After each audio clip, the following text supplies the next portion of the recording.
When Americans think about World War II, most of them focus on the horrors that happened overseas.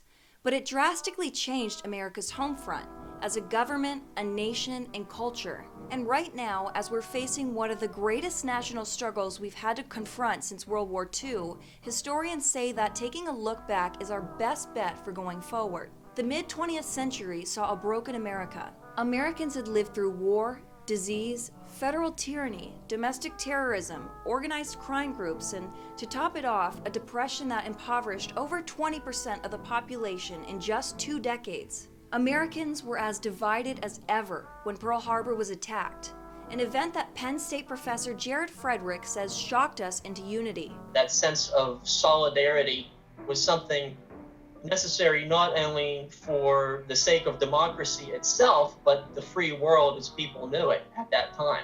We had no choice but to work together or build up an arsenal of democracy, as President Franklin D. Roosevelt called it.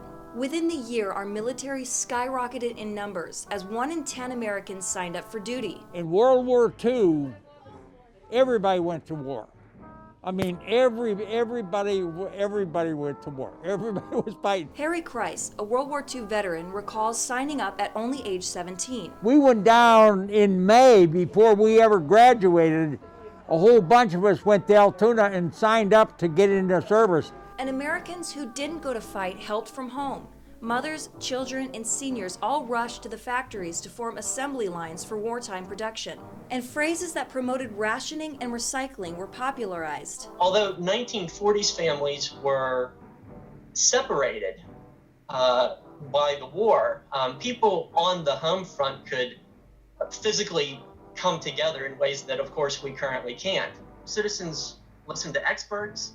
They accepted sacrifices in the name of a greater collective good. And the sacrifices we made back then aren't so different from the ones we are making now. As a nation, we're being asked to work together by staying home. Business owners being forced to close or repurpose their facilities are in their own right soldiers drafted to the cause, simply lending a helping hand, whether it's food or comfort for those who need it most.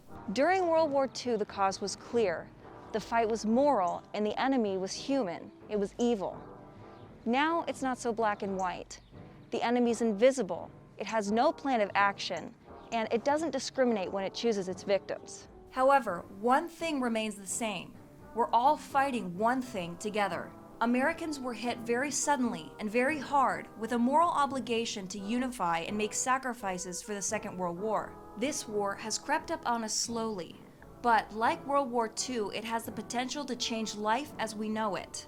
I fully suspect that our current crisis will do much the same in regard to politics, healthcare, infrastructure, communication, and how we respond to national emergencies. Yet, if you ask a veteran like Harry, who's lived through both, he might surprise you with his optimism. Nowadays, I think that they can solve anything. Nowadays, it just takes a little bit of time, but there are so many really smart people. Right now, America might be as divided as the mid-20th century. But if Americans were able to pull together and make sacrifices 75 years ago, there's nothing to stop America from uniting to do the same to overcome this pandemic with what we know now. Darby Sparks, WTAJ News.